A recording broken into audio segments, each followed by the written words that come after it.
Hello friends. 10th की science की series में हम चैप्टर 4 देख रहे थे। उसमें हमने फर्स्ट हाफ कंप्लीट किया था। वहां पे जैसे मैंने आपको बताया था कि कार्बन को हम क्यूट चाइल्ड बोल सकते हैं। Cute child. चाइल्ड इसलिए क्योंकि इसका आकार छोटा होता है।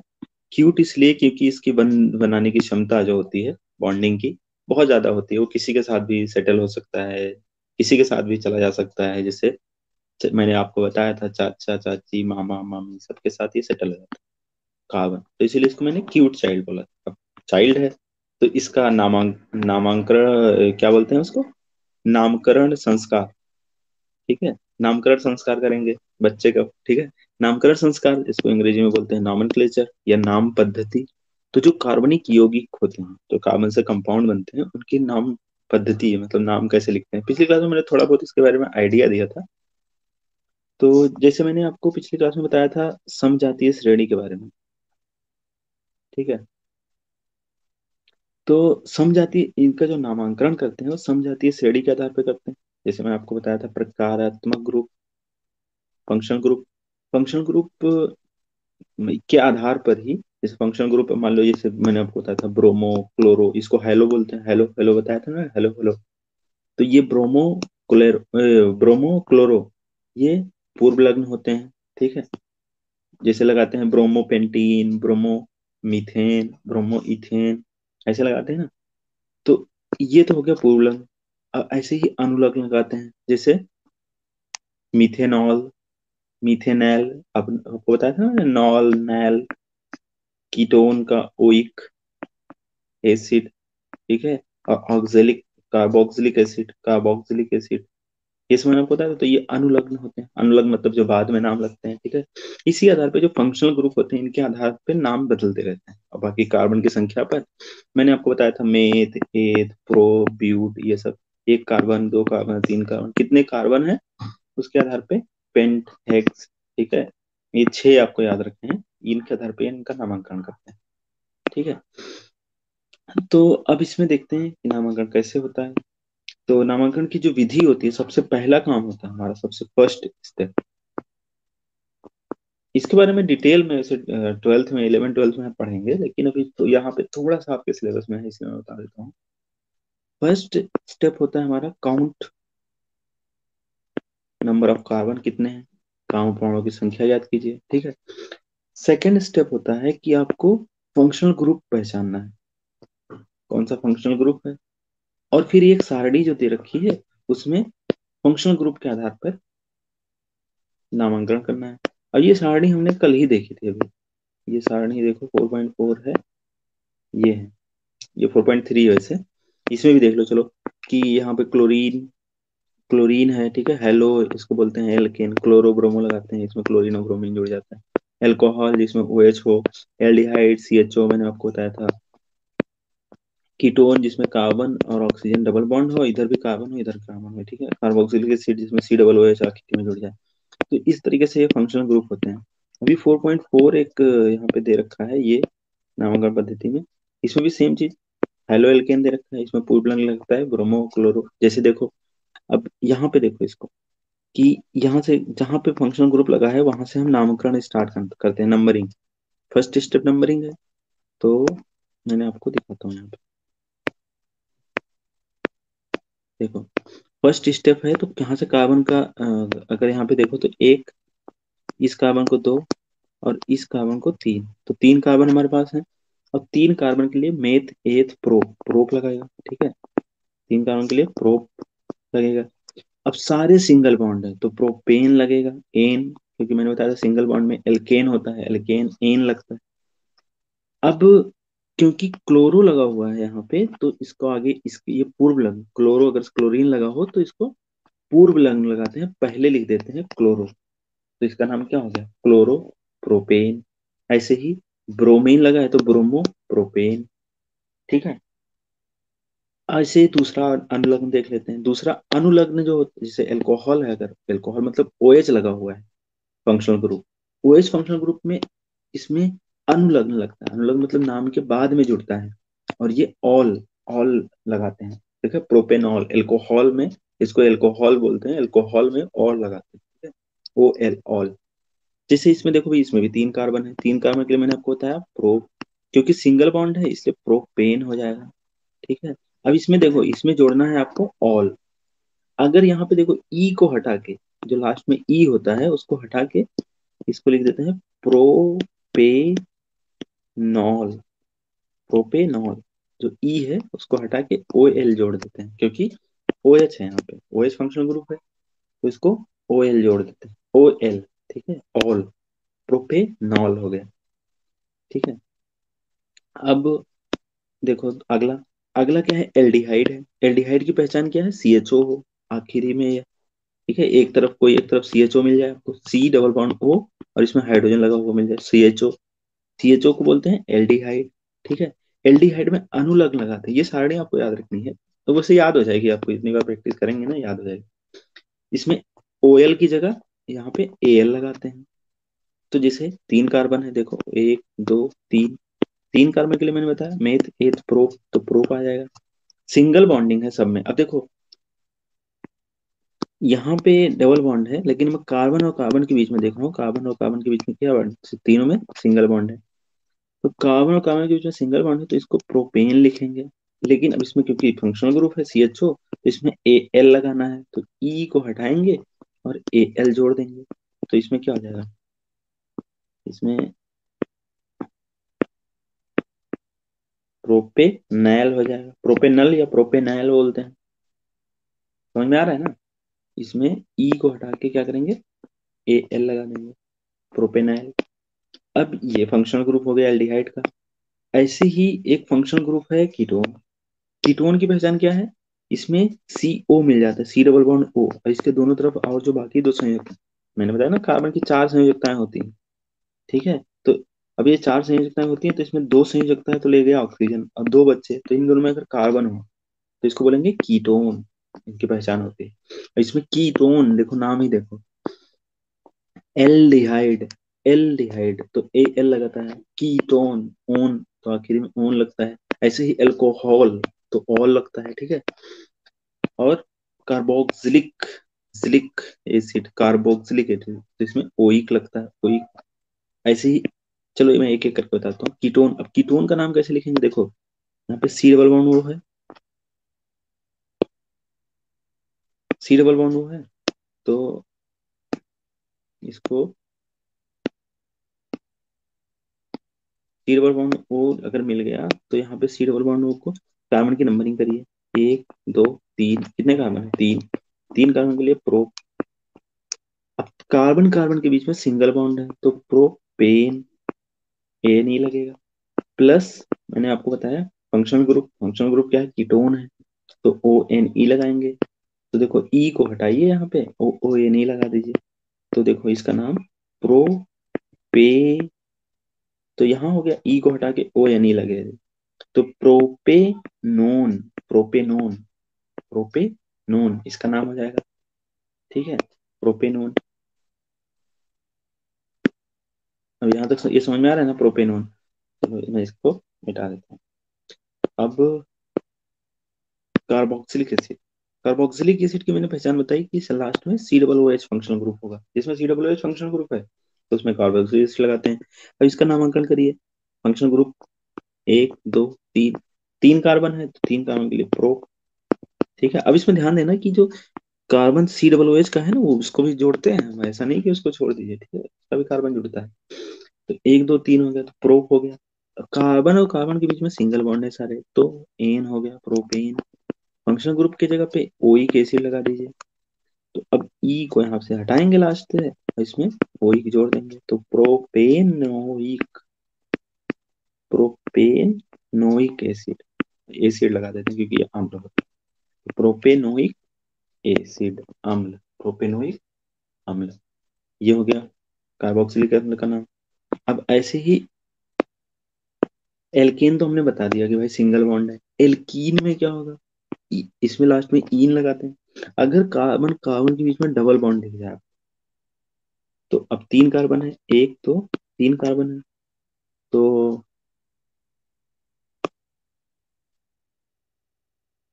3 कार्बन तो क्या करेंगे, प्रोपेन होगा, प्रोपेन हो जाएगा, लेकिन यहाँ पे डबल बॉन्ड है तो ANE के बजाय ENE लगेगा, तो प्रोपेन प्रोपीन हो जाएगा। ठीक है, प्रोपीन हो जाएगा। मैंने बताया ना डबल बॉन्ड में ENE लगता है, फिर सिंगल बॉन्ड में ANE।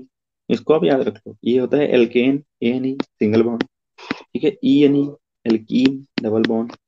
अगर एक भी ट्रिपल बॉन्ड आपको दिख जाए तो आइन लगाना पड़ेगा, तो YNE आइन लास्ट में। ठीक है, एक ट्रिपल बॉन्ड के लिए तीन ही बॉन्ड बन सकते हैं, देखिए।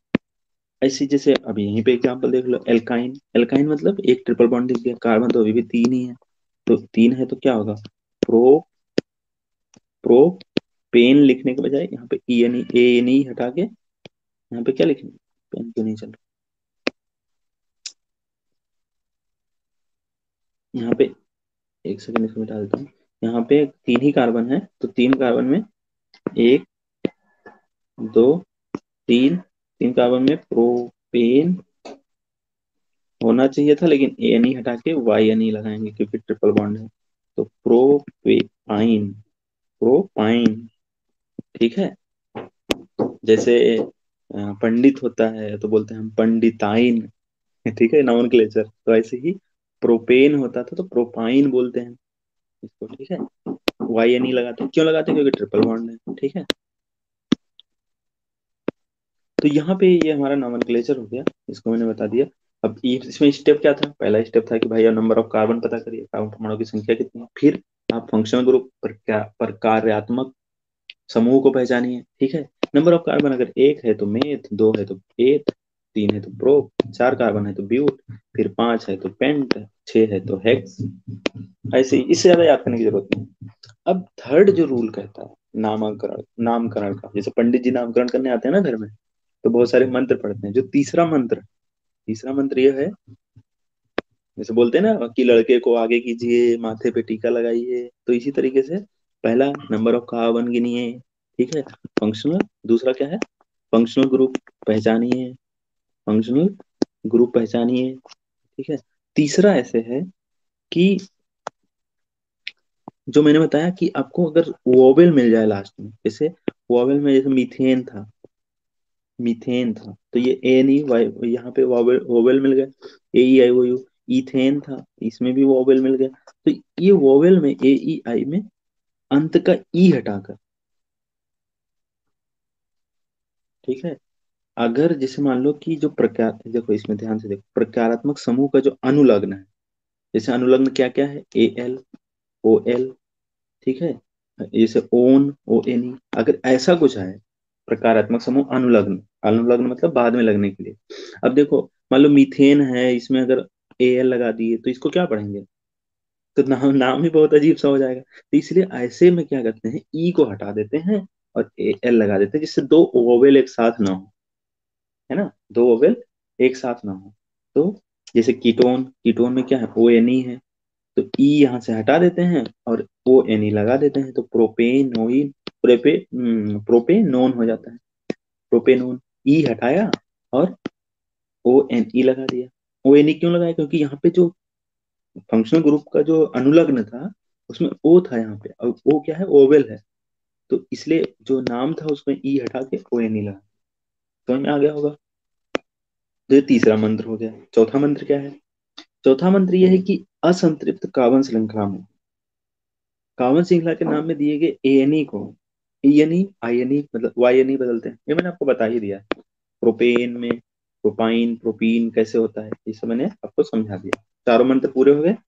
ठीक है, अब अगला देखते हैं। यहाँ पे नॉमेनक्लेचर का बस इतना ही है, इसमें कुछ एग्जांपल दे लेते हैं। प्रश्न, प्रश्न बोलता है कि पेंटेन से आप कितने संरचनात्मक समावयव समावयव आइसोमर, संरचनात्मक मतलब स्ट्रक्चरल आइसोमर की बात कर रहा है कि पांच अगर कार्बन है तो पेंटेन बनेगा, इसमें पेंटेन का सूत्र होता ही है। अब इसका बोल रहा है कितने संरचनात्मक संरचनात्मक समावयव बना सकते हैं, समावयव कितने आइसोमर बना सकते हैं। देखो एक तो ये हो गया, मैंने पांच कार्बन सीधे लगा दिया। एक ये हो गया, इसको आइसोपेंटेन बोलते हैं, इसको तो एन पेंटेन बोलते हैं। ठीक है, इसको आइसोपेंटेन बोलते हैं। यहाँ तक मैंने यहाँ पे चार तो एक सीरीज में है, पांचवा यहाँ पे लगा दिया। और इसका जो एक और बनता है वो ये है कि मैंने तीन तो एक सीरीज में ले लिए और एक ऊपर लगा दिया, एक नीचे लगा दिया। ठीक है। अब यहाँ पे पांच कार्बन, अब ये तीन ही बन सकते हैं संरचनात्मक समूह में, ठीक है। पांच कार्बन के, एक, दो, और यहाँ पे तीन। इसको नियो बोलते हैं, नियो पेंटेन। इसको आइसोपेंटेन, इसको एन पेंटेन बोलते हैं, ठीक है। फर्स्ट क्वेश्चन का आंसर हो गया। सेकंड क्वेश्चन बोलता है कि कार्बन के दो गुणधर्म कौन से हैं जिससे जिसके कारण इतना सारा मतलब उधम मचा रखा है कार्बन ने, ठीक है। इतने सारे चीजें कर रहा है, तो मैंने आपको कई बार रिपीट करके बताया है कि कैटेनेशन एक होता है और एक होता है टेट्रावैलेंसी, चतु संयोजकता जो होती है, कार्बन की चार संयोजकता होती है ये। और ये कैटेनेशन, कैटेनेशन मतलब श्रृंखला बनाने की क्षमता, जो कार्बन कार्बन का बंध बनाने की क्षमता है वो बहुत ज्यादा होती है, ठीक है। इसीलिए क्या होता है, ऊधम मचाता है ये, बहुत सारी बॉन्डिंग करता रहता है। थर्ड जो है साइक्लोपेंटेन का सूत्र, तो मैंने यहाँ पे लिख रखा है साइक्लोपेंटेन का सूत्र। यहाँ पे कार्बन का, मैं इसको इस तरह भी लिखते हैं, ऐसे ऐसे। अगर ये मिल जाए तो आप कंफ्यूज मत होना, ये सारे सिंगल बॉन्ड है, ठीक है। ये पांच कार्बन है। मैंने बताया था बेंजीन में कि ये जो कॉर्नर्स होते हैं इनको कार्बन बोलते हैं, ठीक है। तो मैं ऐसे लिख दो, कार्बन कार्बन कार्बन कार्बन, बाकी हाइड्रोजन लगा लेना आप अपने हिसाब से, ठीक है। तो इलेक्ट्रॉन बिंदु संरचना ये आपको खुद बनाना है, इलेक्ट्रॉन बिंदु संरचना, बॉन्डिंग कैसे होती है हाइड्रोजन की, ठीक है। तो ये सारी चीजें आपको खुद करनी है। मैंने आपको पहले बता रखा है इसका, अब एक बार रिवाइज करना, देखना, खुद ही कर लेंगे, बहुत इजी है, ठीक है। मैंने यहाँ पे इसका स्ट्रक्चर बना रखा है, तो इसमें बस आपको इलेक्ट्रॉनिक संरचना बनानी है। नेक्स्ट है कि इथेनोइक अम्ल कैसे बनेगा, तो इथेनोइक अम्ल ये होगा CH3COOH, याद कर लो।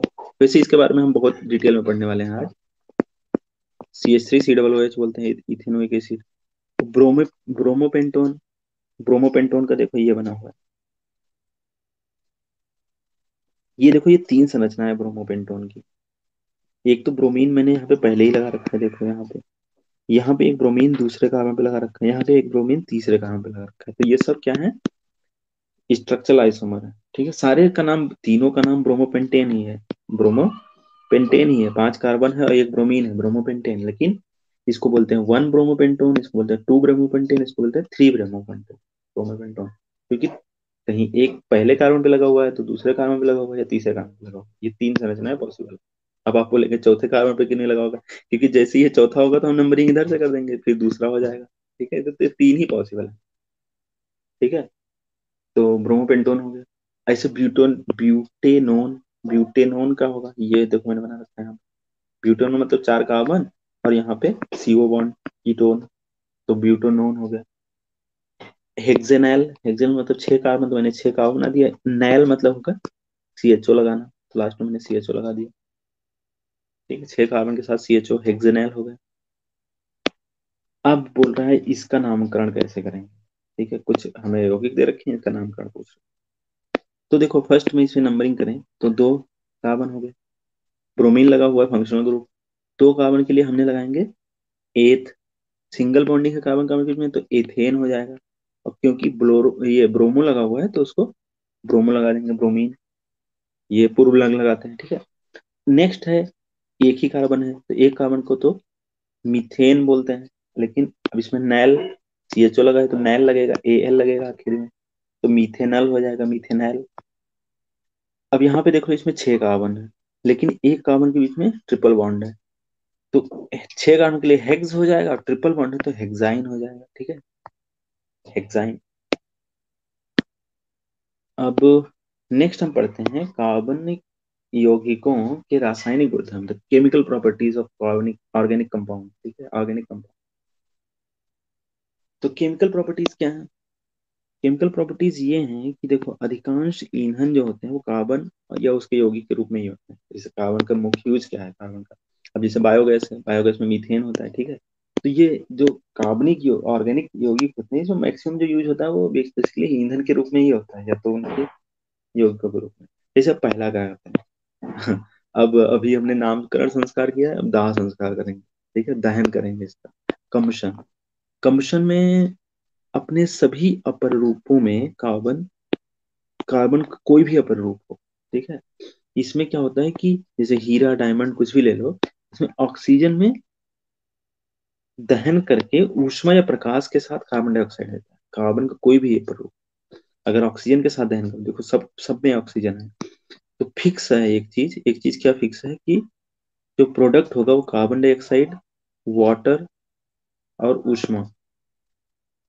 कार्बन डाइऑक्साइड, वाटर और ऊष्मा। जैसे कार्बन को ही दहन करोगे तो इसमें तो हाइड्रोजन है ही नहीं, तो इसमें वाटर नहीं बनेगा, इसमें सिर्फ कार्बन डाइऑक्साइड और हीट, ऊष्मा निकलेगी। लेकिन अगर मीथेन को जलाओगे, वो ऑक्सीजन की उपस्थिति में, वायु की उपस्थिति में, तो मीथेन को जलाने से क्या होगा, CO2 और ऊष्मा निकलेगी। ठीक है, बायोगैस जैसे जलाते हैं हम उसको। ऐसे ही इथेनोइक एसिड को, इथेनॉल इथेनॉल को जलाओगे, इथेनॉल को भी जलाओगे तो CO2 और ऊष्मा निकलेगी। तो इथेनॉल, मिथेनॉल, ये सब ईंधन के रूप में यूज होते हैं। ठीक है, इसको पेट्रोल में मिलाते हैं, आगे हम देखेंगे, इसी चैप्टर में है। तो हमने देखा कि कोई भी ऑर्गेनिक कंपाउंड है, अगर कार्बनिक हाइड्रोकार्बन है कोई भी, और इसको ऑक्सीजन की उपस्थिति में जलाएंगे तो CO2 तो बनेगा ही, वाटर भी बनेगा और ऊष्मा निकलेगी, हीट। ठीक है, कोई यहाँ पे लिख भी रखा है, कोई भी हाइड्रोकार्बन को ऑक्सीजन की उपस्थिति में जलाने पर CO2 और H2O तो मिलता ही मिलता है। ठीक है, नेक्स्ट एक एक्सपेरिमेंट दे रखा है। एक्सपेरिमेंट आप पढ़ लेना खुद से, मैं इसमें बता देता हूँ कैम्फर क्या होता है। कैम्फर हम कपूर को बोलते हैं, कपूर जानते हैं ना, कपूर को बोलते हैं कैम्फर। कैंपर कपूर जो जलाते हैं आरती वारती में, इसका फॉर्मूला ये होता है, आपको याद रखने की जरूरत नहीं है, बस आपको इंटरेस्टिंग लगा इसलिए बता दिया। C10H16O। अब जैसे आपको, आपने ये चीज पढ़ रखा है, अब अपने दोस्तों से पूछना जो 10th में ही है, कैंपर कपूर का आप सूत्र होता है। ठीक है, ऐसे दो चार लोगों से पूछेंगे तो ये याद हो जाएगा। जैसे फिटकरी का सूत्र, कैंपर का सूत्र, ये सब आप एक दूसरे से पूछेंगे, इससे पता भी चलेगा कि आप जानते हैं, वो नहीं जानता। ठीक है, तो ये जो कपूर होता है ये एरोमेटिक कंपाउंड होता है। एरोमा जानते हैं, एरोमा बोलते हैं, एरोमा मतलब सुगंध आना। तो ये एरोमेटिक कंपाउंड होता है कपूर, इसलिए इसका सुगंध आता है। इसकी मतलब स्ट्रक्चर कुछ ऐसे आपके काम का नहीं है, क्यों आपको कंफ्यूज करूंगा बता के। ठीक है, तो ये होता है Kapoor, aromatic compound. Aromatic compound में अब इसमें इसको ये कपूर किसी पेड़ की छाल से मतलब बनाया जाता है, वो सब आपके काम का नहीं है ये। अब देखो, CH4 अगर मीथेन को जलाया जाए ऑक्सीजन की उपस्थिति में, तो CO2 देता है, ये बोल रहा है ऑक्सीजन। ये रिएक्शन जो यहाँ पे दे रखी है, इसको बोला बैलेंस करने के लिए। तो बैलेंस करना हमने पिछले चैप्टर्स में सीख रखा है कि भाई, कार्बन देखा एक है, कार्बन यहाँ पे एक है, तो इसको रहने दिया। अब देखा हाइड्रोजन चार थे, तो यहाँ पे हाइड्रोजन दो ही थे H2O में, तो इसको दो से गुणा कर दिया। अब ऑक्सीजन यहाँ पे दो हो गए, यहाँ पे भी दो ऑक्सीजन, देखो यहाँ से दो से ऑक्सीजन, चार ऑक्सीजन हो गए। और यहाँ पे O2 में दो से गुणा कर दिया, तो इधर भी चार ऑक्सीजन हो गए, तो ये इक्वेशन बैलेंस हो गया। ऐसे ही ये भी बैलेंस है, मैंने यहाँ पे लिख रखा है, आपका काम है, होमवर्क है कि आप देखें ये सही है बैलेंस कि नहीं है। वैसे तो सही है ठीक है, लेकिन आप खुद से एक बार लिख के देखना कि ये बैलेंसिंग सही है कि नहीं। ठीक है, अब यहाँ पे एक देखो, कपूर के अलावा नैप्थलीन भी दे रखा है, चलो इसके बारे में बता देता हूँ। नैप्थलीन का योग, ये जो उपयोग होता है वो कपड़ों में सूक्ष्म जीवों, जो क्या बोलते हैं, माइक्रो ऑर्गेनिज्म, जो छोटे छोटे कीड़े पड़ जाते हैं बहुत पतले, जो हमें आंखों से दिखाई भी नहीं देते, इनसे सुरक्षित, कपड़ों को सुरक्षित रखने के लिए नैप्थलीन का यूज किया जाता है। ठीक है, इसको जब जलाते हैं तो पीले रंग की धुआं के साथ जलता है हवा में।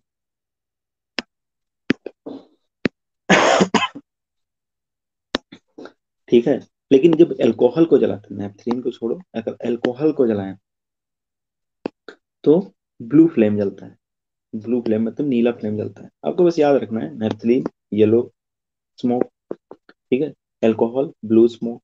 कैम्फर कपूर तो आपने आरती में देखा ही होगा, पीले रंग का कलर देता है। ठीक है, कैम्फर पीले रंग का एरोमेटिक कंपाउंड, पीले रंग का जलता है ना, लौ निकलती है उसमें से।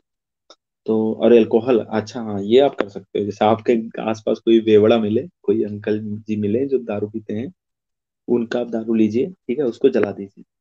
तो उससे दो काम होंगे, एक तो उनका दारू नहीं पियेंगे, ठीक है, दूसरा चीज ये होगा कि आपको पता चल जाएगा कि दारू का जो कलर होता है जलने का, अल्कोहल होता है ना, शराब में, शराब में अल्कोहल होता है, तो खुद नहीं पीना। ठीक है, ये स्वास्थ्य स्वास्थ्य के लिए हानिकारक। और इसमें ब्लू कलर की जो ज्वाला निकलती है, वो आपको एक्सपेरिमेंट से पता चल जाएगा कि शराब को जलाने से ब्लू कलर की ज्वाला निकलती है। ठीक है, बहुत सारे जो पुलिस कस्टडी में जो शराब आती है उनको जलाया जाता है मजे के लिए, तो उसमें ब्लू कलर की ज्वाला निकलती है। ठीक है, अब आगे देखते हैं, आगे देखते हैं क्रियाकलाप अगला दे रखा है। देखो अब ये इसमें, चलो ये आप पढ़ लेना खुद से। इसमें LPG सिलेंडर जो होता है, मैं इसमें ये बता दूं, ब्यूटेन और आइसोब्यूटेन जैसे कंपाउंड होते हैं LPG सिलेंडर में। ये भी ब्यूटेन का भी है, ये भी ऑर्गेनिक कंपाउंड है। तो ये भी ईंधन के रूप में यूज होता है, ब्यूटेन आइसोब्यूटेन एलपीजी सिलेंडर में भरा जाता है, ठीक है। इसका जो कलर होता है वो डिपेंड करता है कि कितने कार्बन उपस्थित है। जैसे बहुत ज्यादा कार्बन हो गए ना, तो अगर ऑक्सीजन की कमी है, हवा की कमी है, तो वो पीला जलने लगता है। और अगर हवा की कमी नहीं है तो वो नीला जलने लगता है। जैसे मैं आपको एक उदाहरण देता हूँ। आप गैस देखना, आप जो गैस चूल्हा होता है ना, गैस स्टोव, घर में जो खाना बनता है, इसमें आप देखोगे तो नॉर्मली ये तो नीला जलता है, नीले कलर का। लेकिन कभी कभी क्या होता है, खर्र की आवाज आने लगती है जैसे ही जलाओ, और ये पीला पीला जलने लगता है। तो पीला जल रहा है ना, इसका मतलब कि हवा की कमी है, उसमें हवा नहीं जा पा रही है। जैसे गैस को, आप गैस चूल्हे को नीचे देखेंगे तो उसमें जो पाइप होती है ना, ये पाइप, उसमें थोड़ा सा छेद भी होता है। आप देखेंगे कि हाँ, तो गैस इधर निकल जाएगी, लेकिन यहाँ से प्रेशर से मारता है, गैस इधर निकलता है, और साथ में हवा भी मिक्स होती है इसमें, ठीक है। बर्नर जो होता है उसमें हवा भी मिक्स होती है। तो हवा की कमी है, तो पीला जलने लगेगा, खर्र की आवाज भी आती है। मैं तो इसको बहुत बार किया हूँ घर में, खर्र खर्र की आवाज भी आती है और पीला जलने लगता है। तो इसको वापस से बंद करके फिर से जलाइए तो ठीक से जलने लगता है नीला। पीला जो होता है वो, पीले कलर की कजली, कजली जब प्राप्त होती है कब होती है, जब ऑक्सीजन की कमी होती है। और नीला कब जलता है, जब ऑक्सीजन ज्यादा होता है, अच्छी मात्रा में, ठीक है, तो आराम से नहीं रहता।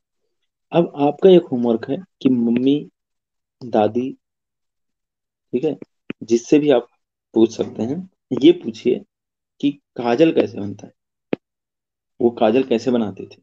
उसका क्या, काजल जो आंखों में लगाते हैं ना, अभी तो आपको मार्केट से बना बनाया मिल जाता है। लेकिन पहले क्या होता था, जैसे मेरी मम्मी या मेरी दादी पहले घर पे बनाती थी काजल, ठीक है। तो अब ये पता करना कैसे बनाती है, कैसे बनाती थी। ये यहाँ से बनाती थी, ऑक्सीजन की कम उपस्थिति में कुछ दिया जला के।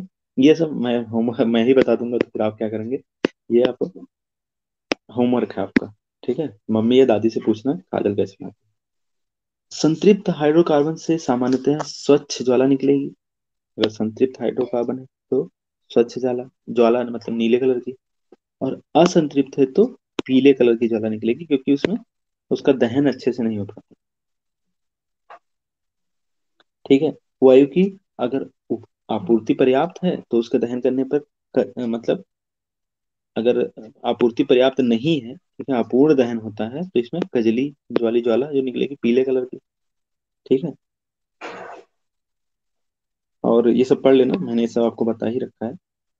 और कभी कभी देखेंगे बर्तन के, जो बर्तन गैस पे रखते हैं उसके तले पर अगर मतलब वायु ढंग से नहीं मिली तो उसके तले पर काला कलर का हो जाता है। जैसे आपने देखा होगा कि गैस पे अगर मैं कुकर में, प्रेशर कुकर में खाना बनाऊं, तो उसमें कभी कभी काले कलर का, जो चूल्हे पे पहले बनाते थे ना, काले कलर का यहाँ पे पूरा हो जाता है, बर्तन काला काला हो जाता है, उसको साफ करना पड़ता था बाहर से। गैस बनाने पे ऐसा नहीं होता है, लेकिन कभी कभी क्या होता है, जो ऑक्सीजन है उसको नहीं मिल पाती है ढंग से, तो पीले कलर का ज्वाला ज्वाला निकलता है, और ये बर्तन पूरा काला हो जाता है, ठीक है। इसको सफाई करनी पड़ती है, इसको हो जाता है। तो इसमें, इससे ईंधन भी खराब होता है, ठीक है। जैसे कोयला और पेट्रोलियम, ये जो ईंधन है इसमें नाइट्रोजन और सल्फर भी मिली होती है कुछ मात्रा में, ठीक है। तो इससे क्या होता है, जैसे नाइट्रोजन और सल्फर, जो पेट्रोलियम मतलब कोयला और पेट्रोलियम में नाइट्रोजन और सल्फर जो मिला होता है, ये भी ऑक्सीजन से अपक्रिया करता है। और ऑक्सीजन से क्या करके सल्फर जो होता है सल्फर डाइऑक्साइड, और नाइट्रोजन जो होता है नाइट्रोजन डाइऑक्साइड। आपको ये याद रखने की जरूरत नहीं है, बस ये याद रखिए कि सल्फर और नाइट्रोजन मिलता है, और इससे इनके ऑक्साइड्स बनते हैं जो कि पॉल्यूशन का कारण है, ठीक है। जैसे आप पेट्रोल की गाड़ी, डीजल की गाड़ी चलाते हैं, उससे पोल्यूशन होता है। पोल्यूशन कैसे होता है, क्योंकि इसमें नाइट्रोजन और सल्फर होते हैं, जो ऑक्साइड, नाइट्रोजन ऑक्साइड और सल्फर ऑक्साइड बनाते हैं। दिल्ली में पोल्यूशन सबसे ज्यादा इसी के कारण होता है, ठीक है। जो दिल्ली में व्हीकल्स भी बहुत ज्यादा हैं, करोड़ों में व्हीकल्स हैं सड़क पे, मतलब गाड़ियां हैं बहुत सारी, दुपहिया चौपहिया वाहन, ठीक है, फोर व्हीलर, टू व्हीलर वाहन जो चलते हैं। तो इससे क्या होता है कि प्रदूषण होता है बहुत ज्यादा। तो इसमें प्रदूषण जो, उसका कारण क्या है, सल्फर और नाइट्रोजन, सल्फर और नाइट्रोजन मिले होते हैं, उनके ऑक्साइड बन जाते हैं।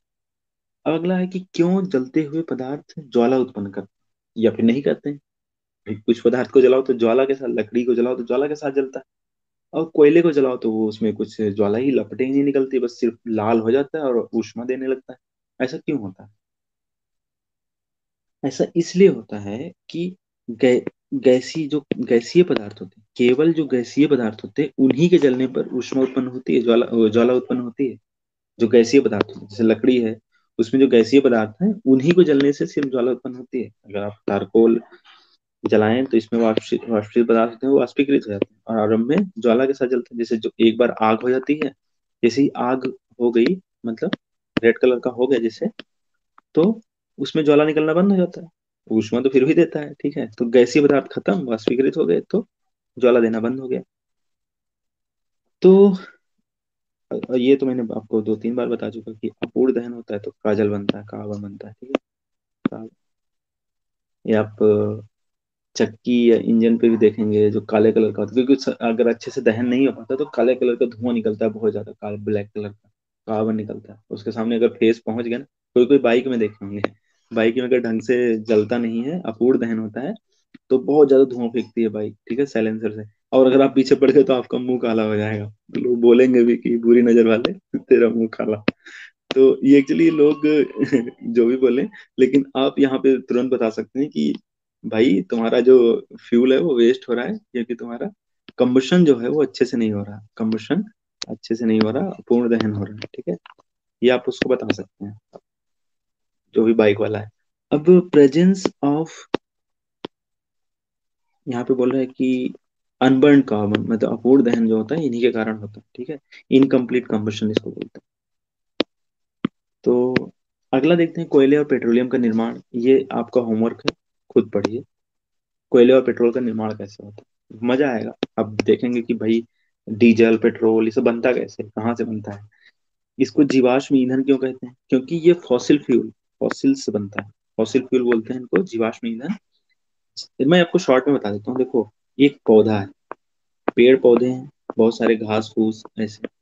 ये पौधा बूढ़ा हो गया, गिर गया, सूख गया, ठीक है, और ये फिर धरती के अंदर चला गया। इसके ऊपर मिट्टी आ गई बहुत सारा, और ये हजारों साल नीचे पड़ा रहा। तो ये मतलब यही कोयला बन जाता है। जब खदान होती है ना कोयले की, यही कोयला पेट्रोलियम।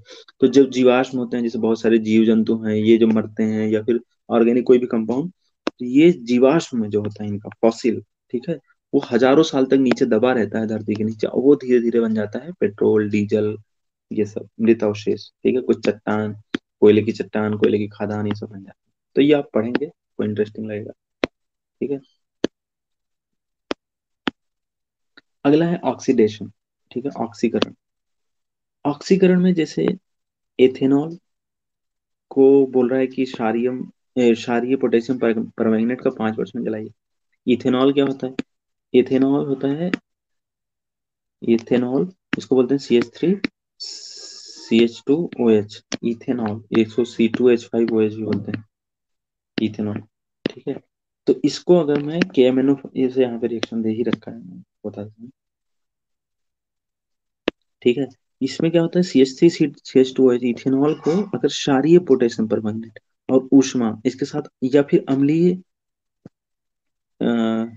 पोटेशियम क्रिप्टोन बोलते हैं इसको, पोटेशियम डाइक्रोमेट एल्कोहल, इसको पोटेशियम मैग्नेट बोलते हैं KMNO4 को, इसको पोटेशियम डाइक्रोमेट बोलते हैं। डाई मतलब दो, क्रोमियम, डाइक्रोमेट। और ऊष्मा अगर इसको गर्म करते हैं तो फिर इथेनोइक एसिड बनता है, ठीक है। ये ऑक्सीकृत हो जाता है, इथेनोइक एसिड बनता है। तो हमने क्या किया, इथेनॉल से इथेनोइक एसिड बना दिया। ये रिएक्शन बहुत इंपॉर्टेंट, रिएक्शन इंपॉर्टेंट है, ये पूछा जाता है कि भाई इसमें यूज क्या करते हैं, पूछा जाता है कि हमने ये, एक सेकंड हमें मिटा के फिर से बताते हैं।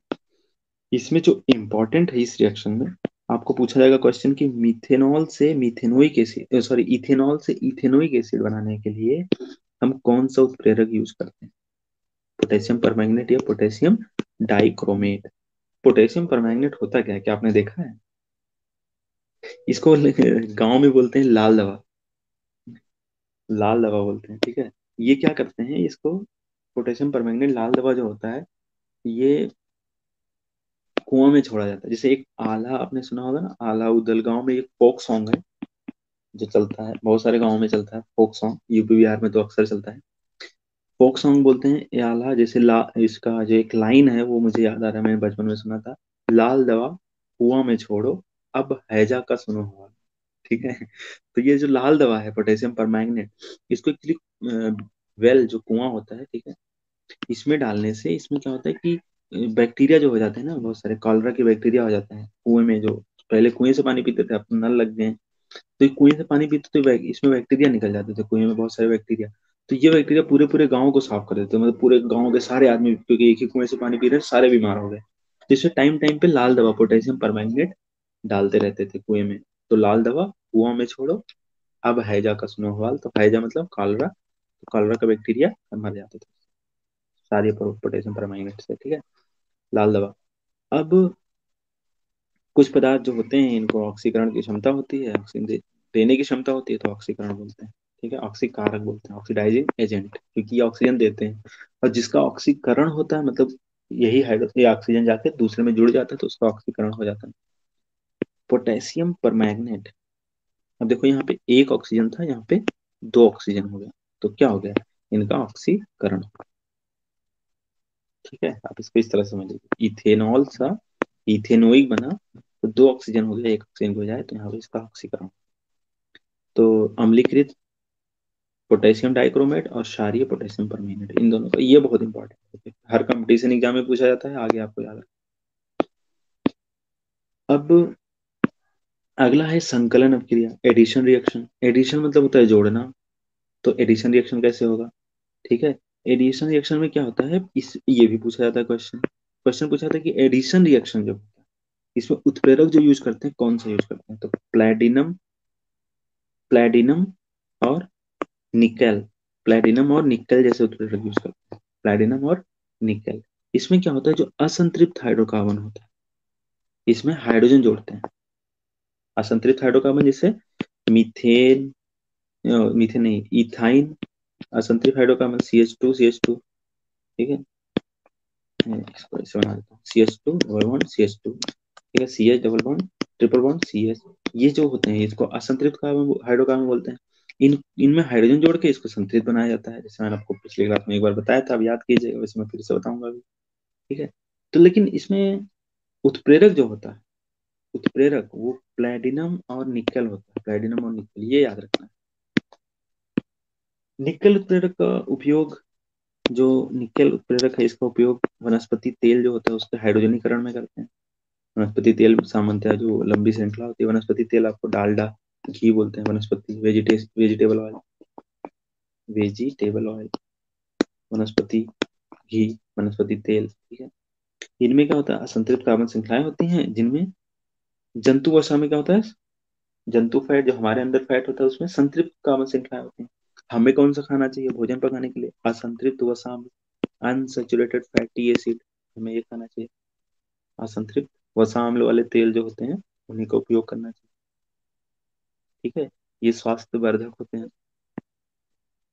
निकल उत्प्रेरक, बस ये याद रखना है, निकल उत्प्रेरक यूज करते हैं, निकल प्लेटिनम का उत्प्रेरक यूज करते हैं असंतृप्त हाइड्रोकार्बन्स को संतृप्त करने के लिए, संतृप्त बनाने, ठीक है। तो अब मैं आपको इसको थोड़ा सा समझा देता हूँ कि हो कैसे रहा है। वैसे आपको ये रिएक्शन मैकेनिज्म बिल्कुल काम का नहीं है, सिर्फ इतना याद रखना है कि निकल और प्लेटिनम के उत्प्रेरक के उपस्थिति में एक असंतृप्त हाइड्रोकार्बन संतृप्त हाइड्रोकार्बन बन जाता है। रिएक्शन मैकेनिज्म 11 ट्वेल्थ में है, थोड़ा सा बता देता हूँ, 11 ट्वेल्थ में पहुंचेंगे तो आप याद करेंगे मुझे ठीक है, क्योंकि मैं बता रहा हूँ अभी।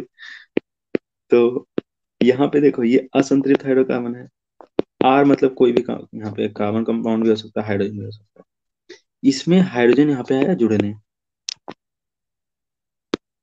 ये अब क्रिया तभी होगी जब निकल यहाँ पे उपस्थित होगा।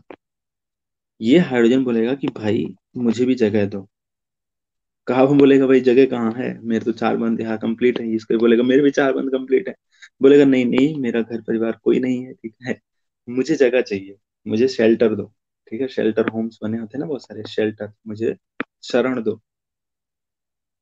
दोनों कार्बन आपस में डिस्कस करेंगे, बोलेंगे यार एक रूम खाली है, लेकिन वो अभी हम दोनों शेयर कर रहे हैं, अभी एक काम करो, ये रूम को हम खाली कर देते हैं, और इसमें तुम में से एक तो मेरे रूम में रह जाओ और एक मेरे रूम में रह जाओ। तो ये बोलेगा कार्बन कि भाई एक रूम, इसके पास सिंगल बॉन्ड तो रखेगा यार, हमारी बॉन्डिंग तो इस कार्बन से रहेगी ही ना। ऐसे तो नहीं है कि भाई तुम्हें रखने के लिए हम ही घर से बाहर निकल जाए। लेकिन बोलेगा कि यहाँ पे तुम आ जाओ बेटा, और यहाँ पे तुम आ जाओ, तो ये बॉन्ड टूट जाता है यहाँ पे। और हाइड्रोजन, ये यहाँ पे हाइड्रोजन एक इधर जुड़ जाता है, एक उधर जुड़ जाता है। ये लेकिन होगा कब? निकल जब उपस्थित रहे तो फिर। वैसे काम का नहीं है, बस आप थोड़ा सा दिमाग में रखेंगे तो अच्छा रहेगा, 12th में आपको याद आएगा। प्रतिस्थापन की प्रक्रिया, सब्स्टिट्यूशन रिएक्शन। सब्स्टिट्यूशन मैंने आपको बताया था, सब्स्टिट्यूट कर देना, किसी को प्रतिस्थापित कर देना। ठीक है। संतृप्त हाइड्रोकार्बन जो होते हैं वो क्रियाशील नहीं होते, बहुत कम क्रियाशील होते हैं। तो इनमें क्या होता है कि अधिकांश जो अभिकर्मक होता है वो अक्रिय होता है, लेकिन सूर्य के प्रकाश में, सूर्य के प्रकाश की उपस्थिति में ये क्या होता है, क्लोरीन से क्रिया कर लेता है। सूर्य के प्रकाश में क्लोरीन से क्रिया कर, जैसे प्रकाश पड़ता जाता है, क्लोरीन इसमें जुड़ता जाता है और हाइड्रोजन निकलता जाता है। कब होता है ये? सूर्य के प्रकाश। ये भी इंपॉर्टेंट है। नॉर्मली तो ये क्रिया नहीं करते हैं, लेकिन सूर्य के प्रकाश में क्या होता है, क्लोरीन को विस्थापित कर देता है। ठीक है। अब चलो देखते हैं कैसे कर देता है भाई। ये तो हो गया मीथेन की संरचना, CH4। ये हो गया क्लोरीन की संरचना, ये सिंगल बॉन्डिंग से जुड़े हुए। जैसे मैंने अभी आपको रिएक्शन मैकेनिज्म समझाया ना, ये भी क्या करता है, क्लोरीन बोलेगा कि भाई मुझे शरण दो। ये CH4 बोलेगा कि भाई मैं कैसे शरण दूं, मैं तो अब क्रिया करता रही हूँ, मैं तो चुपचाप शांत एकदम बैठा रहता हूँ, मैं अब क्रिया करता नहीं नॉर्मली। सूर्य जैसे अब ये क्या करेगा, बोलेगा रुको बेटा सुबह होने दो, बताता हूँ। सुबह जैसे ही हुई, सनलाइट पड़ी इस पे, सूर्य की रोशनी पड़ी, जैसे ही पड़ी ये बंध टूट गया, यहाँ क्लोरीन का बंध टूट गया, और ये दौड़ के आके यहाँ पे अपनी जगह ले ली। ठीक है। और ये क्लोरीन, जो ये हाइड्रोजन घूम रहा था, इसको बेटा बेटा इधर आ। ठीक है, यहाँ पे HCl बना दी। कहाँ घूम रहा है हाइड्रोजन, इधर आ, HCl बना दिया इसको। ठीक है। तो ये बन गया CH3Cl। ऐसे ही दूसरा क्लोरीन आएगा, इस हाइड्रोजन को भगाएगा, ये क्लोरीन आएगा, इस हाइड्रोजन को, और लास्ट में ये सारे हाइड्रोजन हट जाएंगे। ठीक है। तो इस तरह से इसमें एक क्लोरोफॉर्म भी होता है, आपको मैंने बताया है या नहीं बताया तो आगे बताऊंगा। आपको यहाँ पे पता करना है क्लोरोफॉर्म का सूत्र क्या होता है। क्लोरोफॉर्म। ठीक है, क्लोरोफॉर्म, इसका सूत्र क्या होता है ये आपको बताना। ऐसे ही होता है, या तो CH3, मैं आपको ऑप्शन में देता हूँ, इजी रहेगा। क्लोरोफॉर्म का सूत्र होता है या तो CH3Cl या CH3 इन दोनों में से कौन सा होता है ये आपको। ठीक है, CH3Cl और CHCl3। अब क्वेश्चन लेते हैं। क्वेश्चन क्या है कि फर्स्ट क्वेश्चन है, इथेनॉल से इथेनोइक अम्ल में परिवर्तन जो होता है उसको ऑक्सीकरण क्रिया क्यों बोलते हैं? हमने देखा ना, जो इथेनॉल से इथेनोइक, उसमें याद है आपको कि उत्प्रेरक कौन सा यूज किया था? उत्प्रेरक एक तो हमने यूज किया था लाल दवा, पोटेशियम परमैंगनेट, और दूसरा पोटेशियम डाइक्रोमेट। ठीक है। अब इसमें क्यों क्रिया क्यों बोलते हैं, क्योंकि इसमें एडिशन ऑफ ऑक्सीजन भाई। CH3CH2OH था, और इससे CH3C OH बना। एक ऑक्सीजन था, यहाँ पे दो ऑक्सीजन हो गए, एडिशन ऑफ ऑक्सीजन हुआ ना, तो इसलिए इसको ऑक्सीकरण क्रिया बोलते हैं। नेक्स्ट क्वेश्चन है, नेक्स्ट क्वेश्चन आपने वेल्डिंग देखा है, गैस वेल्डिंग। गैस वेल्डिंग में ऑक्सीजन और इथाइन, वैसे पहले तो यही इंपॉर्टेंट है कि गैस वेल्डिंग में होता क्या है, ऑक्सीजन और इथाइन, इनका मिश्रण होता है। गैस वेल्डिंग आपको कहीं मिले, अगर कोई गैस वेल्डिंग करता हुआ, तो उसको आप बताना कि भाई आपको पता भी है ऑक्सीजन और इथाइन होता है इसमें। ठीक है, आप तो वेल्डिंग कर ही रहे हो, ऑक्सीजन और इथाइन होता है, लेकिन इसमें ऑक्सीजन और हवा क्यों नहीं मिलाता? हवा में तो ऑक्सीजन होता है। ये इसलिए नहीं मिलाते क्योंकि हवा की उपस्थिति में इनकम्प्लीट कंबशन होता है। ठीक है, हवा में और भी गैसें होती हैं, तो उसमें इनकम्प्लीट कंबशन होता है, और इससे क्या होता है कि जो हाई टेम्परेचर चाहिए होता है वो नहीं मिल पाता। बहुत ज्यादा हाई टेम्परेचर चाहिए होता है हमें गैस बिल्डिंग के लिए, 3000 डिग्री सेल्सियस पे लोहा पिघलने लगता है इस तरफ। 3000 डिग्री सेल्सियस बना वहां पे टेम्परेचर हो जाता है। ठीक है, इससे थोड़ा दूर ही रहिए क्योंकि छेद भी कर सकता है, ठीक है, हाथ में इधर उधर। तो ये वेल्डिंग, गैस वेल्डिंग में मिक्सचर जो होता है किसका होता है, ऑक्सीजन और इथाइन का। ठीक है। नेक्स्ट देखते हैं कि कुछ जो इंपॉर्टेंट कंपाउंड दे रखे हैं, दो इंपॉर्टेंट कंपाउंड के बारे में डिटेल में पढ़ना है, एक इथेनॉल और एक इथेनोइक एसिड। इथेनॉल और इथेनोइक एसिड, सबसे पहले इथेनॉल को देखते हैं। इस इथेनॉल का फॉर्मूला जो होता है, यहाँ पे मैंने लिख रखा है दोनों का फॉर्मूला। इथेनॉल का फॉर्मूला ये होता है, इथेनॉइक का फॉर्मूला ये होता है। हमने ये भी देखा कि इथेनॉल से इथेनॉइक कैसे बनाते हैं, ऑक्सीकरण से। ठीक है। इथेनॉल जो होता है वो कमरे के ताप पे लिक्विड होता है, द्रव। और इसको सामान्यतः अल्कोहल ही बोलते हैं, जैसे शराब। ठीक है। It is injurious to health, ये स्वास्थ्य के लिए हानिकारक है, पीना नहीं है। ठीक है, बस शराब के बारे में जानना है। क्या होता है शराब? एल्कोहल होता है, इथेनॉल। ठीक है। अब इथेनॉल जो है वो बहुत अच्छा विलायक है, सॉल्वेंट, बहुत अच्छा सॉल्वेंट है। ठीक है। इसमें ये क्या होता है, जो इसमें इसका उपयोग किस, अब देखो मैं आपसे क्वेश्चन पूछूं, क्वेश्चन यहाँ पे बनता है कि इथेनॉल का उपयोग कहाँ कहाँ किया जाता है। इथेनॉल का उपयोग एक विलायक के रूप में किया जाता है। कहाँ पे? बहुत सारी औषधियां बनाने में, जैसे टिंचर आयोडीन, कफ सिरप जो खांसी में यूज करते हैं, खांसी आती है तो कफ सिरप देते हैं। टॉनिक बहुत सारी बनती है। तो ये टिंचर आयोडीन जो होता है, एक तो ये घाव वगैरह में लगाते हैं, जब कोई कट पिट जाता है, छोटा सा घाव होता है, तो उसमें एंटीसेप्टिक के रूप में यूज होता है टिंचर आयोडीन। अब आपको पता है जो लोग जो बेवड़े होते हैं, जो दारू पीते हैं, ये बहुत ही तनु, जो डाइल्यूटेड अल्कोहल जो होता है, डाइल्यूटेड पीते हैं। मतलब इसमें बहुत ज्यादा अल्कोहल होता नहीं है भाई। बियर बियर में 7 to 8% अल्कोहल ही होता है बस। तो ये तनु अल्कोहल जो है, डाइल्यूटेड अल्कोहल, इससे क्या होता है, थोड़ी सी मात्रा में पीने से नशा आने लगता है। और अगर अगर आपने मिथेनॉल पी लिया, मिथेनॉल अगर इसमें मतलब यहाँ पे मिला दिए मिथेनॉल, तो इससे डेथ भी हो सकती है सीधा। तो इतना खतरनाक होता है, इससे डेथ हो जाती है सीधा। और वैसे भी ये स्वास्थ्य के लिए हानिकारक है, इससे आपका मतलब स्टमक बहुत ज्यादा इफेक्टेड होता है, स्टमक। या हम बायोलॉजी में देखेंगे, वहाँ पे स्टमक बहुत ज्यादा इफेक्टिव होता है, क्योंकि वहाँ पे एल्कोहल, यहाँ पे एल्कोहल तो अम्लीय भी बहुत ज्यादा नहीं है, यहाँ पे HCl अम्ल होता है। ठीक है। इसके बावजूद यहाँ पे अल्कोहल अगर बहुत ज्यादा मात्रा में पी लिए तो स्टमक वहाँ पे जलने लगता है, बर्न हो जाता है। मतलब ऐसा जलने का मतलब बहुत सारी वहाँ पे दिक्कतें होती हैं, दर्द होने लगता है, पेट दर्द और जैसे। ठीक है। अब अब देखिए, यहाँ पे ये एक्टिविटी है, क्रियाकलाप है।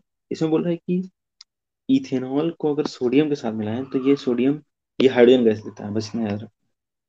इथेनॉल में अगर सोडियम मिलाएं तो सोडियम का छोटा सा टुकड़ा, बोल रहे हैं कि सोडियम का छोटा सा टुकड़ा केरोसिन ऑयल में रखते हैं ना, बताया था मैंने आपको, ये बहुत सारे क्रियाशील होता है।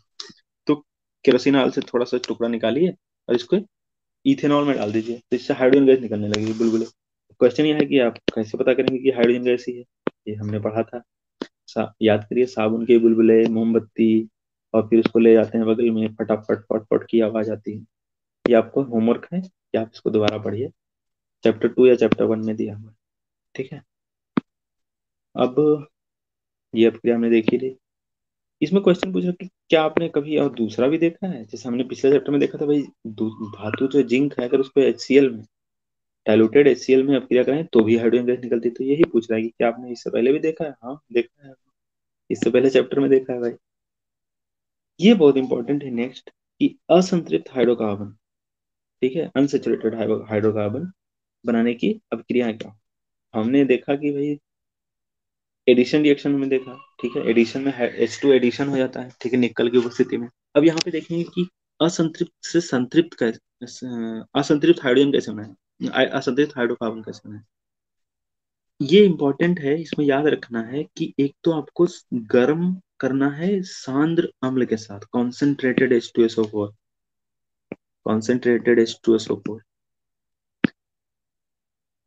इसके साथ गर्म करना है। और इससे निर्जलीकरण, ठीक है, निर्जलीकरण मतलब इससे पानी निकलता है, यहाँ पे पानी निकल जाता है, तो इथेनॉल से एथाइन बन जाता है, एथीन एथीन बन जाता है। क्वेश्चन यहाँ से पूछा जाता है कि एथीन बनाने की प्रक्रिया बताइए, एथीन बनाने का रिएक्शन बताइए, तो आप ये रिएक्शन लिख देंगे कि आपने इथेनॉल में सांद्र H2SO4, सांद्र सल्फ्यूरिक एसिड के साथ गर्म किया, तो पानी निकलने के साथ साथ इथेनॉल बना। ये इंपॉर्टेंट है रिएक्शन, आपको याद रखना। अब सजीव प्राणियों पर अल्कोहल का क्या प्रभाव पड़ता है, आप इसको खुद से पढ़ेंगे। ठीक है। कि शराब पीने से होता क्या है, आपको बता रखा है पूरा। इसमें से एक जो मुझे सबसे ज्यादा इंपॉर्टेंट लगी, वो होता है समन्वय की कमी। तो कंसंट्रेशन या कम्युनिकेशन, कंसंट्रेशन होता है, आप कोऑर्डिनेशन बोलते हैं तो, इसे समन्वय। आप चीजों को समझ नहीं पाते, जो दारू पीता है ना वो समझ नहीं पाता चीजों को, देखो लड़खड़ाता रहता है, बैलेंस खो बैठता है, उसको बहुत सारी चीजें याद नहीं रहती, कंसंट्रेशन बहुत लूज हो जाता है, समन्वय की कमी हो जाती है। और इससे हमारा सेंट्रल नर्वस सिस्टम प्रभावित होता है। जो केंद्रीय तंत्रिका तंत्र है, बायोलॉजी में इसे पढ़ेंगे यह चीज, केंद्रीय तंत्रिका तंत्र क्या होता है, सेंट्रल नर्वस सिस्टम। ये क्या करता है, मैं इसका काम बता देता हूँ। ये कमजोर हो जाता है, इससे आपको क्या नुकसान होता है वो मैं पहले ये बता दूं कि सेंट्रल नर्वस सिस्टम काम क्या करता है। आप उसके बाद इमेजिन कर पाएंगे कि सेंट्रल नर्वस सिस्टम अगर हमारा खराब हो गया तो हमें क्या क्या दिक्कतें आ जाएंगी। ठीक है। और उससे पहले यहाँ पे करवा चौथ और एकादशी मैंने इसलिए लिख रखा है यहाँ पे, क्योंकि ये निर्जलीकरण समझाने के लिए लिख रखा था कि निर्जलीकरण, निर्जली क्या होता है, निर्जली फास्ट रखते हैं बिना पानी पिए। जैसे करवा चौथ एकादशी ये व्रत रखते हैं बिना पानी पिए, तो ये निर्जलीकरण होता है, मतलब जल निकल गया, पानी निकल गया है, ठीक है, तो बिना पानी पिए इसको रहना पड़ता है। तो अब देखते हैं सेंट्रल नर्वस सिस्टम का काम।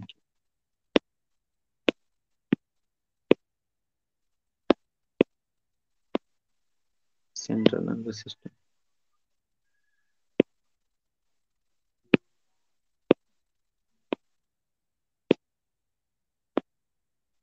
सेंट्रल नर्वस सिस्टम बेसिकली ये मैंने हाथ का चित्र बना रखा है, यहाँ पे सपोज एक पिन है, यहाँ पे पिन धस जाती है उंगली में, पिन यहाँ पे लगी हुई थी, आपका हाथ गलती से इस पे पड़ गया, जैसे ही पड़ा तो यहाँ पे एक सिग्नल जाता है, एक तार होती है, सपोज आपको एक तार होती है जो ये सिग्नल ब्रेन में ले जाती है, नर्व्स इसको बोलते हैं। नर्वस सिस्टम जो है ना, नर्व्स, ये बहुत सारे तंत्रिका तंत्र का जाल बिछा होता है ऐसे, और सारी चीजें हमारे दो जगह जाती हैं, एक तो दिमाग माइंड में, और एक जाती है स्पाइनल कॉर्ड में। स्पाइनल कॉर्ड जो ये रीढ़ की हड्डी होती है ना पीछे, इसको स्पाइनल कॉर्ड बोलते हैं। छोटे मोटे केस यही हैंडल कर लेती है, स्पाइनल कॉर्ड जो बहुत बड़ा केस होता है वो यहाँ पे दिमाग में जाता है। कई बार हमने देखा होगा कांटा चुभ जाता है, हमें याद भी नहीं रहता, क्यों नहीं याद रहता, क्योंकि वो भाई यहाँ इसने स्पाइनल कॉर्ड ने हैंडल कर लिया कांटे तो।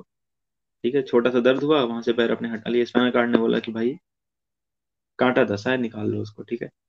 अब माइंड को हमें पता भी नहीं चला कांटा कब गड़ा कब नहीं गड़ा, चुभा कि नहीं चुभा, ठीक है, क्योंकि स्पाइनल कॉर्ड ने हैंडल कर लिया। ऐसे तंत्रिका तंत्र में क्या होता है, ये सिग्नल जाता है कि भैया, बोलता है कि हेलो, माइंड को बोलता है हेलो, एक पिन चुभ गई है, पता भी है तुम्हें, हाथ में एक पिन चुभ चुकी है। माइंड बोलेगा ओ माई गॉड, बोलेगा ओ माई गॉड, जल्दी से हाथ हटाओ। तो दूसरा सिग्नल आएगा, जल्दी से हाथ हटाओ, तो आप यहाँ से हाथ हटा लेते हैं। तो देखिए दो काम होते हैं, एक तो सिग्नल जाना और एक सिग्नल आना। वहां से सिग्नल आता भी है, माइंड जिसे बताएगा कि हाथ हटा लो, और ये बहुत फास्ट होता है, मतलब आपको एक सेकंड भी नहीं लगेगा। सपोज यही 5 मिनट अगर लेता, अगर ये हिलाल होता, ठीक है, काम नहीं करता, कामचोर होता, तो क्या करता भाई, कांटा चुभ रहा है यहाँ पे, ब्लड निकल रहा है, कोई दिक्कत नहीं है, दिमाग बैठा हुआ है शांत, बोलेगा 5 मिनट रुको मैं आता हूँ।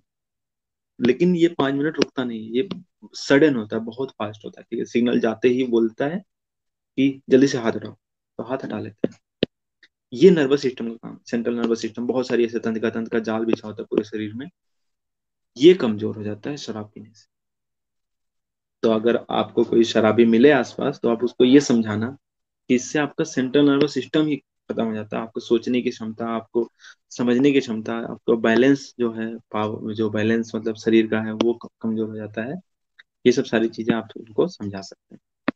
इसमें एक टर्म और था, कोगुलेशन जैसे, और ये ऑप्टिक नर्व्स। ऑप्टिक नर्व्स मतलब होता है कि जो हम देखते हैं ना, देखने वाली, ऑप्टिक मतलब होता है प्रकाश से रिलेटेड है। तो जो इससे क्या होता है कि व्यक्ति अंधा भी हो सकता है, ठीक है, मिथेनॉल को पीने से। कोagulation जो स्कंदित बोलते हैं, ये बेसिकली वो होता है, जैसे अंडा होता है ना, अंडा में क्या होता है, लिक्विड भरा होता है, लेकिन इसको आप बॉयल कर दीजिए तो बॉयल्ड एग में ठोस हो जाता है, सॉलिड। तो ये सॉलिड होता है ना, ये कोagulation बोलते हैं इसको, कोagulation, कोagulation, स्कंदित बोलते हैं, ठीक है। तो इस तरह से होता है प्रोटोप्लाज्म हमारा। और ये देखें अगर इसमें डाई, अच्छा हम करते क्या हैं, बेवड़ों से सावधानी के लिए हम क्या करते हैं, इथेनॉल जो होता है ना, उसमें मिथेनॉल मिला देते हैं, मिथेनॉल मिला देते हैं जिससे कि कोई पिए ना इसको। और लेकिन अब हमें पता कैसे चलेगा कि भाई इसमें अल्कोहल ही है? तो इसमें क्या करते हैं, इसमें एक डाई मिला देते हैं जो नीले कलर कर देता है इसको पूरा। और ये नीली बोतल में आता है। इसको विकृत अल्कोहल बोलते हैं। ये सिर्फ बेवड़ों से सावधानी के लिए है, क्योंकि वो सीधे अल्कोहल की पहचान करते हैं पीले कलर का, और वो पी जाते हैं, ठीक है। तो इसीलिए इसको नीला कर दिया जाता है, बचने के लिए, जो इंडस्ट्री में यूज होता है ना, ये इसलिए इसको नीला करना पड़ता है बेवड़ों से बचने के लिए। अब देखते हैं कि ईंधन के रूप में भी अल्कोहल का यूज होता है। अब इसमें ये आप पढ़ लीजिएगा कि गन्ना जो है, गन्ने का मोलासेस बोलते हैं उसको, शीरा, सीरा सीरा, ठीक है। ये यूज होता है अल्कोहल बनाने के लिए, गन्ने का यूज। देख लेना आप। इसको जलाने से, जो ईंधन होता है उसको जलाने से कार्बन डाइऑक्साइड और H2O निकलते हैं। इसको छात्र स्वयं करें। अगला क्या है, इथेनोइक अम्ल। अब हमने इथेनॉल पढ़ा, अब इथेनोइक एसिड पढ़ेंगे। इसका फॉर्मूला होता है CH3COOH। इसको एसिटिक अम्ल भी कहा जाता है, इथेनोइक अम्ल को एसिटिक अम्ल। एसिड, एसिटिक अम्ल मतलब ये सिरका जो होता है ना, सिरका, तो एसिटिक अम्ल का 3-4% विलयन मिला ले सोल्यूशन, तो ये सिरका बन जाता है। अच्छा, ये आपको पता है ना, COOH कार्बोक्सिलिक एसिड का ग्रुप, फंक्शनल ग्रुप क्या है इसमें, कार्बोक्सिलिक एसिड। तो मैं बता रहा था आपको सिरका। घर में जैसे अचार पड़ता है ना, अचार में सिरका डालते हैं, सिरका एक बोतल में आता है, या गन्ने का रस डालते हैं। दोनों का काम एक ही होता है। ये क्या कहते हैं, प्रिजर्वेटिव होता है। ये मतलब आम के अचार को या फिर किसी चीज के अचार को ये प्रिजर्व करके रखता है, मतलब उसको खराब नहीं होने देता सिरका। और टेस्ट भी आता है, ठीक है। और कोई कोई बोलते हैं कि फायदा भी करता है भाई ठीक है, डाइजेशन में फायदा करता है। तो सिरका जो होता है, इसको विनेगर बोलते हैं इंग्लिश में। अब क्वेश्चन इसमें पूछा जाता है कि सिरका में क्या पाया जाता है, कौन सा अम्ल पाया जाता है। आंसर ये है, अभी तो आपको याद आ रहा है, एसिटिक एसिड, लेकिन ये बाद में याद नहीं रह जाता, तो इसको आपको याद रखना है। एसिटिक एसिड होता है सिरका, ठीक है। और दूध में लैक्टिक एसिड, ये मैंने आपको पूरा लिस्ट एक बताया था ना, लैक्टिक एसिड और टार्टरिक एसिड इमली में। और ऐसे एक दो मैंने और आपको बताए थे, ठीक है। तो ये आपको याद रखना है। आप देख लेना एक बार सारे में क्या होता है। सिरका में विनेगर जो होता है उसमें क्या होता है, एसिटिक एसिड। अब जो एसिटिक एसिड होता है वो बेसिकली जो दुर्बल अम्ल है।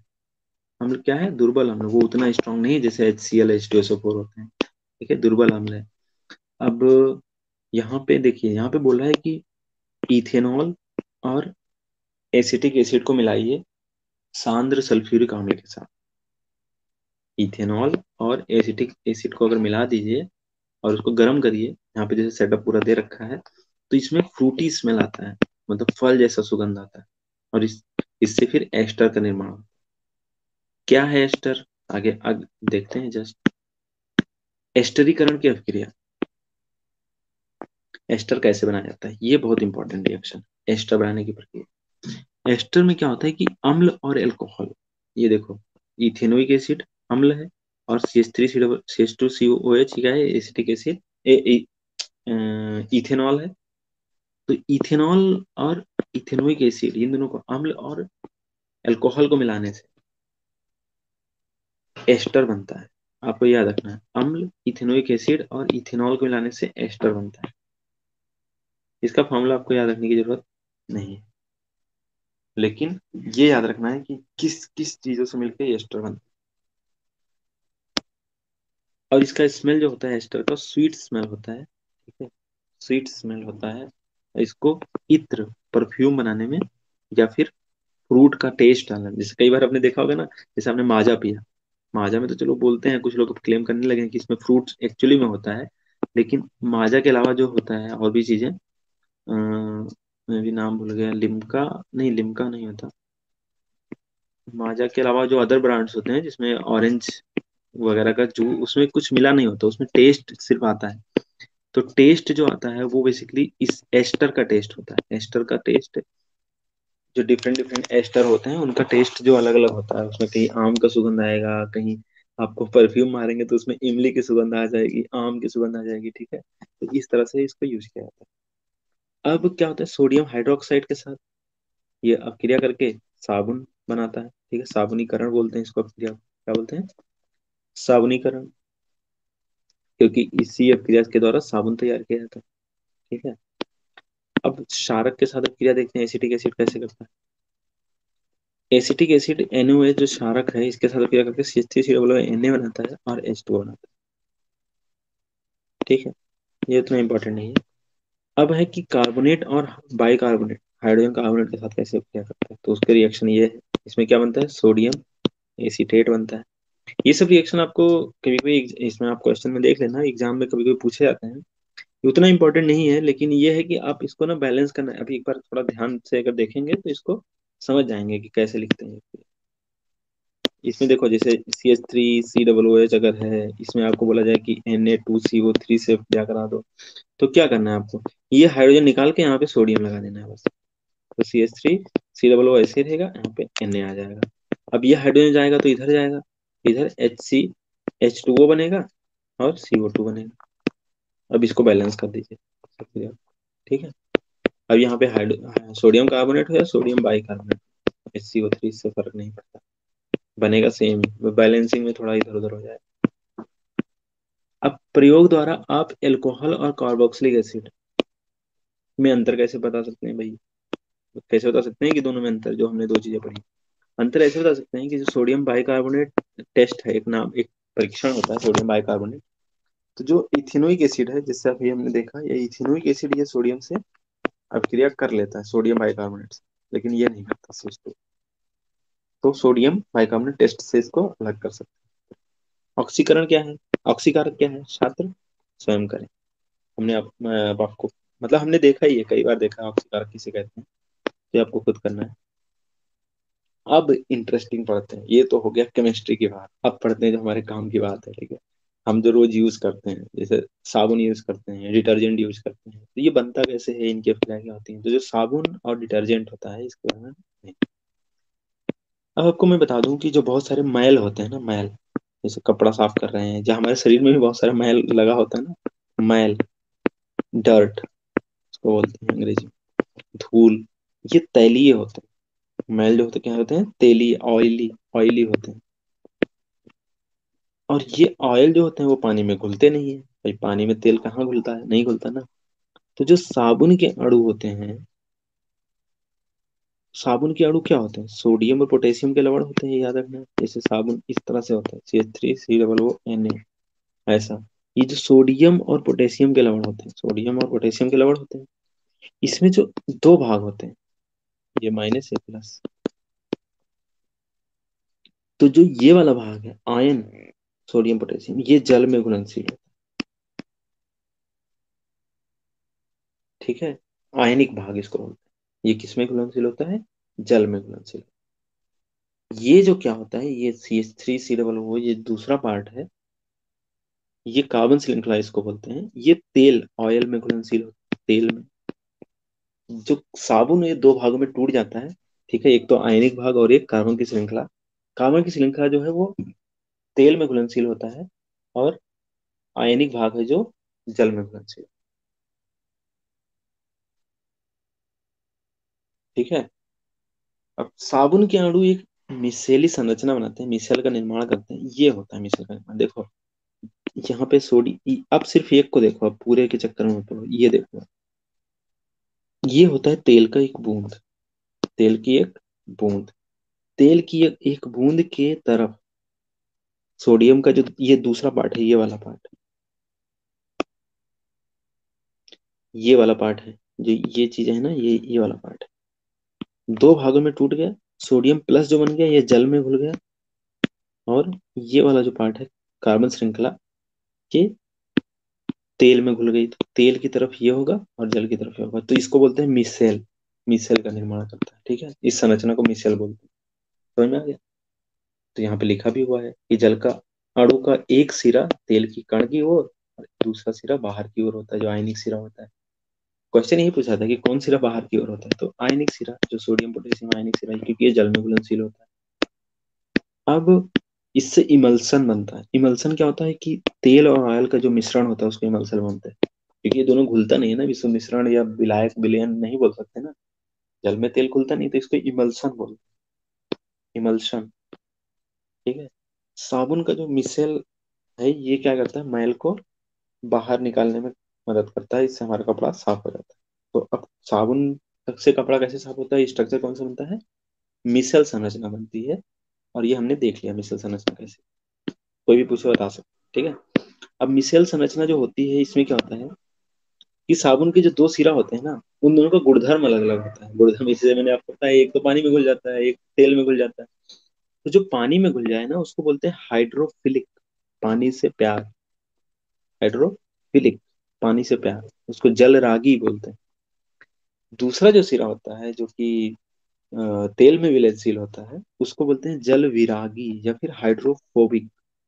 फोबिया, फोबिया मतलब डर, जल से दूर भागता है, फोबिया है उसको, हाइड्रोफोबिक। हाइड्रो मतलब तो जल होता ही है, ठीक है। हाइड्रोफिलिक मतलब जो जल में घुलनशील है, आयोनिक पार्ट वाला, सोडियम वाला। हाइड्रोफोबिक मतलब जो जल से घुलनशील नहीं है, जो बाकी हाइड्रोकार्बन वाला पार्ट है, जो तेल में घुलनशील होता है, ठीक है। हाइड्रोफोबिक और हाइड्रोफिलिक सेम यहाँ पे दे रखा है, आप इसको पढ़ सकते हैं पूरा, ठीक है। इसमें क्या होता है कि साबुन का जो मिसेल है, मिसेल संरचना, ये प्रकाश में स्कैटरिंग करते हैं, स्कैटरिंग इफेक्ट बोलते हैं, स्कैटरिंग इफेक्ट ऑफ लाइट, मतलब प्रकीर्णन होता है। और यही कारण है कि जो साबुन का घोल है वो बादल जैसा दिखाई देता है, क्योंकि इसमें स्कैटरिंग होता है लाइट का, जो प्रकाश का स्कैटरिंग होता है। ये क्या होता है स्कैटरिंग, ये पढ़ेंगे आगे के चैप्टर में, फिजिक्स में, ठीक है। अब देखो पानी जो होता है वो दो तरीके से होता है। कुछ तो होते हैं जैसे, जैसे आपने कभी देखा होगा नहाते नहाते, कभी कभी तो नहाओ तो कहीं कहीं किसी किसी जगह नहाओ, वहां पे साबुन के साथ बहुत ज्यादा झाग देता है, कहीं कहीं नहाओ तो साबुन के साथ झाग ही नहीं देता, क्योंकि कठोर जल होता है। हार्ड वाटर जो होता है, कठोर जल, जैसे आप बहुत ज्यादा कचरा लगाओ ना आपके मतलब शरीर में, और आप साबुन लगाइए तो बहुत ज्यादा झाग नहीं देगा, क्योंकि वो कठोर जल होता है। और कठोर जल में बाइकार्बोनेट और सल्फेट और क्लोराइड, कैल्शियम, कैल्शियम मैग्नीशियम, इसके आयन, ठीक है, इस तरह से होता है। तो इसमें क्या होता है कि अ, इसमें बोलता है कि ये जो आयन होते हैं कैल्शियम और मैग्नीशियम के आयन, ये क्या होता है कि साबुन में जो सोडियम आयन होते हैं उसको डिस्प्लेस कर देते हैं, सोडियम आयन को, ठीक है। और सोडियम आयन को डिस्प्लेस कर देते हैं और कैल्शियम और मैग्नीशियम के लवण बना लेते हैं, जो कि जल में घुलनशील होता ही नहीं है, जैसे कि यहाँ पे लिखा हुआ है, ठीक है। यहाँ पे एक्सपेरिमेंट में देखो साबुन और यहाँ पे क्या करें, आपने कभी स्नान करते हुए अनुभव किया है कि झाग बहुत मुश्किल से बन रहा है, ठीक है। शरीर जल को शरीर से जल से शरीर को धो लेने के बाद भी कुछ मतलब जो स्कम होते हैं, जो मैल होती है वो जमाई रहती है। क्यों होता है भाई, साबुन कठोर जल में उपस्थित कैल्शियम और मैग्नीशियम लवणों से अभिक्रिया कर लेता है। साबुन कैल्शियम और मैग्नीशियम, जो कठोर जल है ना उसमें कैल्शियम और मैग्नीशियम पाए जाते हैं। पूछा जाता है कठोर जल में क्या पाया जाता है, कैल्शियम और मैग्नीशियम के बाइकार्बोनेट, सल्फेट लवण पाए जाते हैं, ठीक है। तो ये जो कैल्शियम मैग्नीशियम है ये तो साबुन से गिर लिया अभिक्रिया, बना लिया कैल्शियम और मैग्नीशियम का लवण, जो कि जल में अघुलनशील होते हैं, ठीक है। तो इसमें बहुत ज्यादा साबुन की आवश्यकता होती है। अब लेकिन अगर डिटर्जेंट पाउडर है, डिटर्जेंट पाउडर के केस में ऐसा नहीं होता भाई, सर्फ के केस में ऐसा नहीं होता। सर्फ से हाथ धोगे तो ये तो भाई कर लेगा, अपक्रिया अपक्रिया तो कैल्शियम वेल्शियम से नहीं करने देगा, ये सफाई कर देता है, ठीक है। ये यहाँ पे दे रखा है कठोर जल में भी ये अपना ये मतलब घुलनशील पदार्थ नहीं बनाते हैं, और ये अपना काम कर जाते हैं। तो इसीलिए जो डिटर्जेंट अपमार्जक होते हैं, डिटर्जेंट होते हैं, जैसे शैम्पू या फिर डिटर्जेंट पाउडर ही होता है, ठीक है, वॉशिंग पाउडर निरमा, ठीक है, दूध सी सफेदी।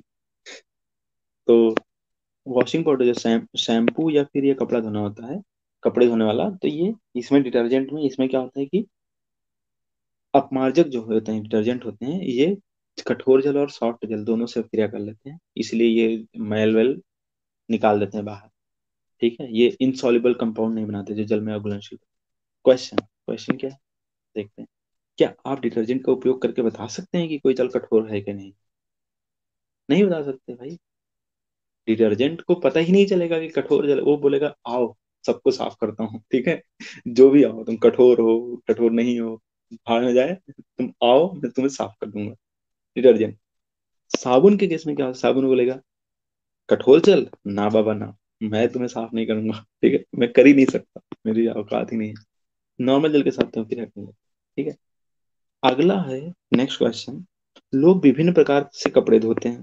भाई सबके अलग अलग तरीके होते हैं। कुछ लोग क्या करते हैं, साबुन लगाने के बाद पत्थर पे दे दे पटापट पटकते हैं। ठीक है, कुछ लोग डंडे से पीटते हैं, कुछ लोग ब्रश से रगड़ते हैं, कुछ लोग वॉशिंग मशीन में रगड़ देते हैं कपड़े। ये रगड़ने की आवश्यकता क्यों होती है कपड़ों, क्यों रगड़ते हैं इतना कपड़ों?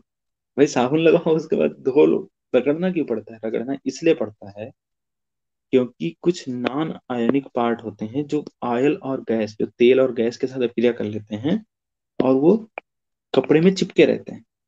तो इसको अगर रगड़ते हैं या फिर इसको पीटते हैं डंडे से तो ये बाहर निकल जाता है और इससे कपड़ा साफ हो जाता है। नहीं तो क्या करेंगे, आप ऐसे धो के निकाल देंगे ना तो ये इकट्ठा होके आपके जैसे शर्ट है तो शर्ट पे यहाँ पे धब्बे धब्बे कहीं कहीं लगे रहेंगे, इकट्ठा हो जाएगा क्योंकि ये ग्रीस और ऑयल के साथ क्रिया कर लेते हैं।